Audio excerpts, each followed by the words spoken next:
Hello everyone, সবাই কেমন আছো? চলে এলাম আরেকটি রেসিপি নিয়ে শামসুন্নাহার ব্লগ চ্যানেল থেকে। বন্ধুরা, একটা লাইক দিয়ে আজকের রেসিপিটা দেখে নিও।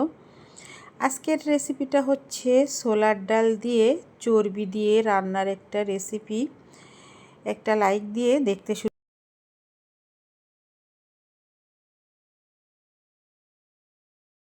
আসসালামু আলাইকুম বন্ধুরা, চলে এলাম মূল রেসিপিতে। এখানে দেখো আমি বেশ কিছু চর্বি নিলাম, আগে থেকে সিদ্ধ করে নিছি। আর নিলাম কিছু মাংস। তো আর এই যে দেখো ছোলার ডাল, পেঁয়াজ, রসুন, কাঁচামরিচ, এখানে আছে জিরা বাটা, আদা বাটা, আর আছে এখানে সবটুকু মশলাই আমার লাগবে। আর দেবো রসুন বাটা। বন্ধুরা, আমি চুলায় একটা কড়াই চাপিয়ে দিলাম আর তাতে শুকনো মশলাগুলো দিয়ে দিলাম। তেজপাতা, লবঙ্গ, এলাচ, দারচিনি এগুলো দিয়ে বেশ কিছুক্ষণ একটু আমি কড়াইতে টেলে নেব। এতে সুন্দর একটা ফ্লেভার কিন্তু বের হবে। তারপরে দিয়ে দিলাম পেঁয়াজ কুচি। এখন হচ্ছে পেঁয়াজ কুচিটা দিয়েও সুন্দর করে একটু বাদামি করে ভেজে নেব। এই যে দেখো এই রকম আমি ভাজাটা করে নিলাম। এখন দিয়ে দিচ্ছি জিরা বাটা, আদা বাটা, রসুন বাটা সব। দেখো আমার সবটুকু মশলাই কিন্তু লাগবে। আজকে পুরো মশলাই শেষ করে ফেললাম। আর দিয়ে দিলাম রসুন বাটা। তো রসুন আমি আরও কিছু রসুন এখানে গোটা মানে সিলে রাখা কোয়া রসুন এখানে দিয়ে দেব। তো এই সব রান্না, ডাল রান্নায় কিন্তু রসুন বাটা, রসুনের পরিমাণটা একটু বেশিই দিতে হয়। আর দিয়ে দিলাম মরিচের গুঁড়া। মরিচ কিন্তু আমার আরও লাগবে। আমি আরও কিছু কাঁচা মরিচ এখানে ব্যবহার করব।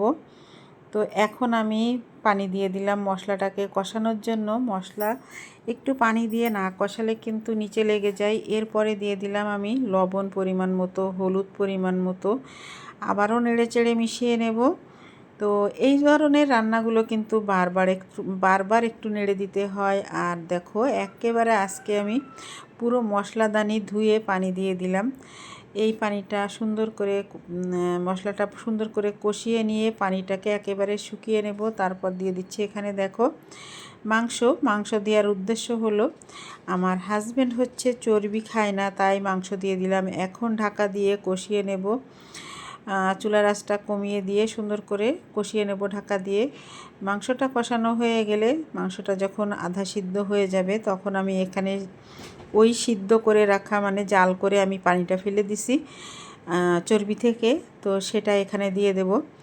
আর কিন্তু এগুলো কিন্তু বারবার নেড়ে দিতে হয়, যেহেতু এখানে মশলার পরিমাণ বেশি। আর রসুনটা কিন্তু একটু আঠালো আঠালো, ওই রসুনের জন্য, হলুদের জন্য কিন্তু নিচে লেগে যায়। আবারও বন্ধুরা আমি কিছুক্ষণের জন্য ঢাকা দিয়ে দেব। তো ঢাকা দেওয়ার কিছুক্ষণ পর এসে দেখো একেবারে মাংসে কোনো পানি নাই, কিন্তু এখন কড়াইয়ের গায়ে লেগে যাচ্ছে। তো আবারও আমি একটু কিছুক্ষণ নেড়ে চেড়ে মিশিয়ে দিয়ে তারপরে এখানে আমি চর্বিগুলো দিয়ে দেব। বন্ধুরা সঙ্গে থাকো। আর এতক্ষণ ধরে আমার ভিডিওটা দেখতে দেখতে যদি তোমাদের লাইক দিতে ভুলে যাও, তাহলে লাইকটা কিন্তু অবশ্যই দিয়ে দিও। আর এই যে দেখো আমি মাংসটা নেড়ে চেড়ে নিয়ে তারপরে চর্বিগুলো দিয়ে দিলাম। এই চর্বি থেকে কিন্তু আরও কিছুটা তেল বেরিয়ে আসবে। তো এই যে চর্বি দিয়ে ডাল রান্না, এটা খেতে কিন্তু খুবই মজার। মাঝে বেশ অল্প কিছুদিন হলো কুরবানি গেছে, তোমাদের অনেকের ঘরে এরকম চর্বি থাকবে। অনেকেই কিন্তু চর্বি খেতে পছন্দ করে, যেমন আমার মা, আমার শাশুড়ি মা, আমার বড় আপা, আমার নাতনি, এরা কিন্তু চর্বি খেতে খুবই পছন্দ করে। তো এরকম যদি কেউ ছোট বাচ্চা থাকে বা মুরব্বি থাকে, তাদেরকে এই চর্বি ডাল রান্না করে দিতে পারো। এটাকে কিন্তু খেতে খুবই মজা লাগে। চর্বিটাকে আলাদা করে রেখে যারা চর্বি খেতে চায় না, তাদের জন্য একটু মাংস দিয়ে দিলে। তো আমি চর্বিটাকে দিয়ে মিশিয়ে নিয়ে তারপর আবারও কিন্তু এই যে ঢাকা দিয়ে দিলাম। আর কিছুক্ষণ পর এসে আমি আবারও নেড়ে চেড়ে দিচ্ছি বন্ধুরা। তো এভাবে বারবার কিন্তু নেড়ে দিতে হবে, তা না হলে কিন্তু পুড়া লেগে যাবে। আর পুড়া লেগে গেলে কিন্তু খেতে ভাল লাগবে না। কিছুক্ষণ একটু নেড়ে দিয়ে তারপরে ধুয়ে রাখা ডালগুলো আমি এখানে দিয়ে দিলাম। আর ডালগুলো কিন্তু আমি একদমই সিদ্ধ করে নিইনি। এই ডাল সিদ্ধ করা লাগে না, সিদ্ধ করলে কিন্তু একেবারে গলে ভর্তা হয়ে যাবে, তখন কিন্তু এটা ভালো লাগবে না খেতে। ডালটা কিন্তু একটু গোটা গোটা থাকলে বেশ ভালো লাগে খেতে। তোমরা যারা কুরবানি দিয়েছো, চর্বি অবশ্যই থাকবে তোমাদের কাছে, এভাবে চর্বি ডাল খেয়ে দেখো, সবাই পছন্দ করবে এটা খেতে। তো আমি কিন্তু অনেকটা ডাল রান্না করছি। তো এটা খেতে ভাত, রুটি, পরোটা সব কিছুর সাথেই কিন্তু এটা খাওয়া যাবে। তোমরা একবার খেয়ে দেখতে পারো। যারা এটা এখনও খাওনি তাদেরকে আমি বলছি যে তোমরা একবার হলেও এভাবে রান্না করে খেয়ে দেখো। আমি আবারও কিন্তু নেড়েচেড়ে মিশিয়ে দিচ্ছি। আর এই যে দেখো, এখন নেড়েচেড়ে দেওয়ার পরে তারপরে আমি যে বলছিলাম আমি আরও কিছু রসুন দেবো, তো এই যে কোয়া রসুনগুলো দিয়ে দিলাম। আর আরও কিছু কাঁচামরিচ আমি দিব এখানে। আর যদি এখানে ধনিয়া পাতাটা দেওয়া যেত তাহলে কিন্তু আরও সুস্বাদু হতো খেতে, ফ্লেভারটা অনেকটা ভালো লাগে আর কি ধনিয়া পাতা দিলে। তো আমার কাছে এখন যেহেতু ছিল না আমি দেইনি। তোমাদের কাছে থাকলে, তোমরা রান্না করলে তাহলে তোমরা ধনিয়া পাতাটা দিয়েই রান্না করে দেখো। বন্ধুরা নেড়ে চেড়ে মিশিয়ে দিয়ে আবারও আমি ঢাকা দিয়ে দিলাম। কিছুক্ষণ বাদে আমি চলে আসব আবারও। তো দেখো আমি চলে এলাম আর আবারও নেড়ে চেড়ে মিশিয়ে দেব। সঙ্গে থাকো আর দেখতে থাকো আমার আজকের এই চর্বি দিয়ে ডাল রান্নার রেসিপিটা। বন্ধুরা এরপরে ঢাকা দিয়ে নেড়ে চেড়ে মিশিয়ে দেওয়ার পরে তারপরে আমি এখানে দেখো পানি দিয়ে দিলাম। পানিটা অবশ্যই তোমরা গরম করে দেবে। গরম পানি দিলেই, প্রতিটা তরকারিতে যদি গরম পানি দেওয়া যায় তাহলে কিন্তু সেটা খেতে অনেক বেশি ভালো হয়। আর এখন দেখো আমি একটু গোলমরিচ বাটা পানির সঙ্গে মিশিয়ে দিয়ে দিলাম, আর দিয়ে আবারও আমি ঢাকা দিয়ে দিলাম। তো বন্ধুরা দেখো বেশ কিছুক্ষণ পর এসে আবারও আমি কিন্তু ঢাকনাটা তুলে নিয়ে তারপর নেড়ে চেড়ে মিশিয়ে দিচ্ছি। আর দেখবো যে ডালটা এখনও সিদ্ধ হলো কি না। তো এখনও কিন্তু অনেকটাই জাল লাগবে, এখনও ডালটা ফোটেনি। আর এখনও কিন্তু যথেষ্ট পরিমাণ পানি আছে, এই পানিতেই কিন্তু আমার আজকের এই ডালটা সিদ্ধ হয়ে যাবে। আমি একটু ঝোল উঠিয়ে চেখে দেখলাম যে সুন্দরভাবে মানে সব কিছু ঠিক আছে কিনা, স্বাদ ঠিক আছে কিনা। তারপর আবার আমি ঢাকা দিয়ে দিলাম বন্ধুরা।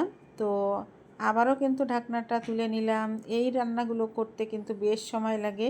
তো ঢাকনা তুলে নিয়ে আবারও আমি নেড়ে চেড়ে মিশিয়ে দিচ্ছি। আমি কিন্তু এটা থেকে আর বেশি ঝোল কমাবো না, একদম ঝোল কমালে কিন্তু। আর দেখো এখন কিন্তু ডালটা সিদ্ধ হয়ে গেছে, তারপরেও কিন্তু আরও কিছুটা জাল লাগবে। তো এই ডালে কিন্তু খুব বেশি দেখা যায় যে পাতলা পাতলা, কিন্তু রেখে দিলে কিন্তু এটা একেবারে টাইট হয়ে যায়। এর জন্য একটু ঝোল রেখে রান্না করলে তাহলে আর ওরকম শক্ত আঠালো আর কি পুডিংয়ের মতো একটা ভাব আসে, ওটা হয় না। তো বন্ধুরা ঢাকা দিয়ে দিলাম। বন্ধুরা কিছুক্ষণ পরে এসে দেখো ঢাকাটা তুলে নিলাম। আর এখন আমি দিয়ে দেবো কয়েকটা কাঁচামরিচগুলো দিয়ে আবারও কিন্তু আমি ঢাকা দিয়ে দিলাম। পরবর্তীতে এসে আবারও দেখাবো তোমাদেরকে আমার আজকের শেষের দিকে। এই যে দেখো আমার আজকের এই ডালটা কিন্তু চর্বি দিয়ে ডাল রান্না কিন্তু হয়ে গেল। আর এখন দেখো অনেকটাই টেনে গেছে, এইটুকু ঝোল রেখেই আমি রান্না করব। তো এরপরেই আমি চুলাটা বন্ধ করে দিব। তোমরা সঙ্গে থাকো আর বাকি সময়টুকু আমাকে দাও, আমার সঙ্গে থাকো। আবারও কিন্তু একটু নেড়ে চেড়ে মিশিয়ে নিয়ে নিচ্ছি। এরপরে চুলাটা বন্ধ করে আমি ঢাকা দিয়ে রেখে যাব।